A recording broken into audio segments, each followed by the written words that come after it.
Assalamualaikum warahmatullahi wabarakatuh. Perkenalkan, nama saya Aulia Fasa. Saya mahasiswa Universitas Negeri Jakarta, Fakultas Ilmu Pendidikan, Program Studi Pendidikan Guru Sekolah Dasar Angkatan 2022.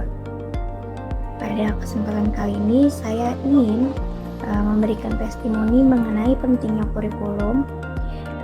Video ini dibuat untuk memenuhi tugas akhir semester mata kuliah pengembangan kurikulum di sekolah dasar dengan dosen pengampu Prof. Dr. Otit Saltibi, MPD. Dengan demikian, saya berharap video ini dapat disimak dengan baik.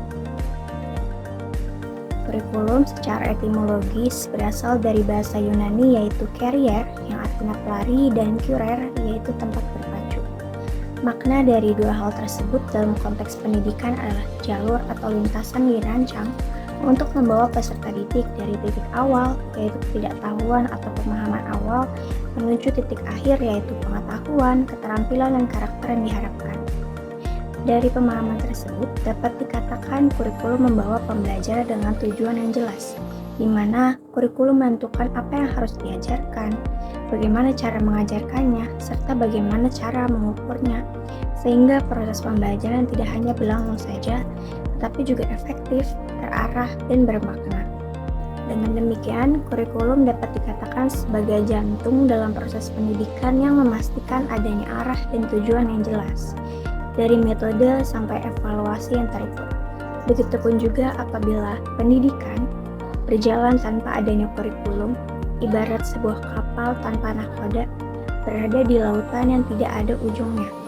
Maka, proses pendidikan pun tidak memiliki arah dan tujuan yang jelas, tidak terencana, dan tidak terstruktur. Kurikulum bersifat desentralisasi, di mana kewenangan dalam merancang, mengembangkan, dan mengimplementasikan kurikulum tidak hanya terpusat pada pemerintah pusat, namun dalam kewenangannya juga dibagikan ke tingkat yang lebih rendah. Dalam kurikulum desentralisasi, setiap daerah atau sekolah memiliki fleksibilitas untuk menyesuaikan kurikulum dengan kebutuhan, karakter, dan potensi sumber daya, serta kearifan lokal masing-masing. Pemerintah pusat biasanya menetapkan standar kompetensi atau kerangka kurikulum nasional sebagai acuan umum.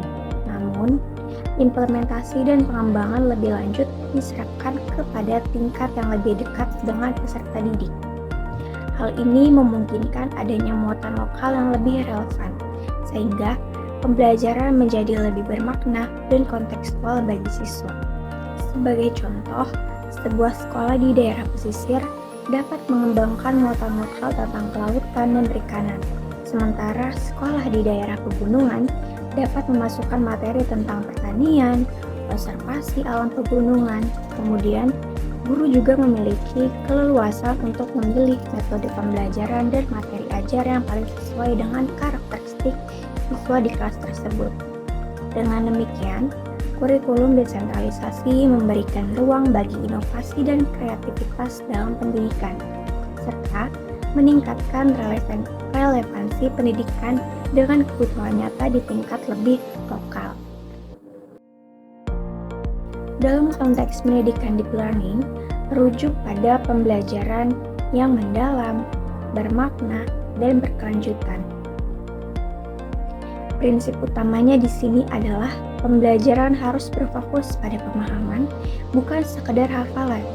Siswa diajak untuk benar-benar memahami konsep dan mengaitkan dengan kehidupan sehari-hari.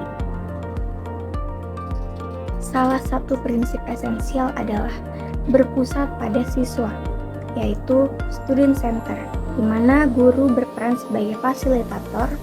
Kemudian pembelajaran juga harus lebih kontekstual, artinya materi dikaitkan dengan pengalaman nyata agar lebih relevan.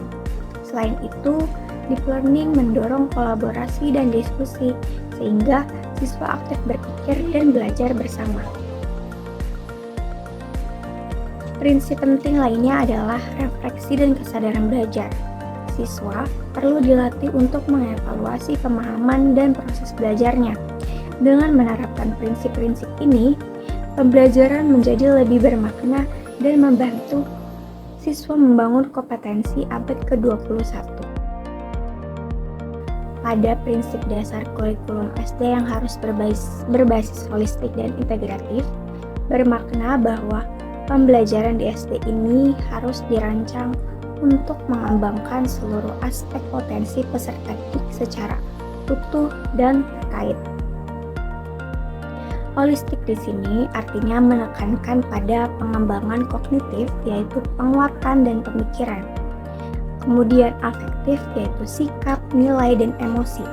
Lalu psikomotorik, yaitu keterampilan fisik dan gerak. Serta aspek sosial dan spiritual yang seimbang. Dapat dikatakan bahwa pada pendidikan di SD ini tidak hanya difokuskan pada penguasaan materi, tetapi juga ditekankan pada pembentukan karakter hingga pengembangan sosial emosional. Sementara pada prinsip integratif atau pembelajaran tematik terpadu memadukan 3 aspek, yaitu integrated curriculum, integrated day, dan integrated learning, di mana materi pembelajaran dan kegiatan belajar mengajar harus dirancang untuk menghubungkan berbagai mata pelajaran dan konsep menjadi satu kesatuan yang bermakna. Pembelajaran tidak lagi tersekat-sekat dalam kotak-kotak mata pelajaran yang terpisah, melainkan dihubungkan berdasarkan tema atau topik yang lebih relevan. Kemudian, melalui pendekatan integratif ini, nantinya siswa jadi lebih paham keterkaitan dari berbagai disiplin ilmu. Baik, sekian beberapa informasi yang dapat saya paparkan. Kurang lebihnya mohon maaf. Wassalamualaikum warahmatullahi wabarakatuh.